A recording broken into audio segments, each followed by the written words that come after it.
આથી કોઈ પણ અંગ પાછળ ના જોવું, નહીં તો વેલિડ નહીં ગણાય. તમારો જે હાથ કોઈ પણ અંગ હશે ત્યાંથી તમારું માપ માપવાનું હશે. એ વસ્તુનું ખાસ ધ્યાન રાખવાનું.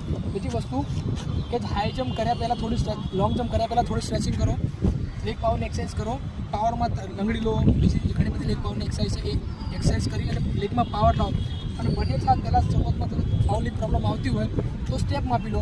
સ્ટેપ લીધા પછી ત્યાંથી આવો, ત્યાંથી તો બને થોડી નોર્મલ રાખો.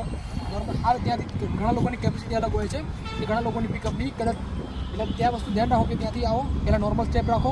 નોર્મલ સ્ટેપ લીધા પછી તમને તમારી ખબર કે ડિસ્ટન્સ સારું એવું છે અહીંયાથી ફૂલ પિકઅપ લો. તો પહેલેથી પિકઅપ લીધી ઘણા લોકોની કેપેસિટી ઓછી હોય તો એ લોકો શું કરશે, નોર્મલ આવશે ને અહીંયાથી નજીકથી પિકઅપ લેશે. ઘણા લોકોની કેપેસિટી સારી હોય તો દૂરથી લેવાનું. પણ જો તમારી કેપેસિટી નથી, હવે તમે લોકો દૂરથી સ્પ્રિન્ટ મારીને આવ્યા, હવે અહીંયા આવતા અહીંયા ફોનનો તાકાત જ ના રહે ને. તો એ વસ્તુનું એ ભૂલ નહીં કરવાની. તમારી જેટલી કેપેસિટી એ પ્રમાણે સ્પ્રિન્ટ મારો, તમારી કેપેસિટી તો નજીકથી મારો. બીજી વસ્તુ અંગ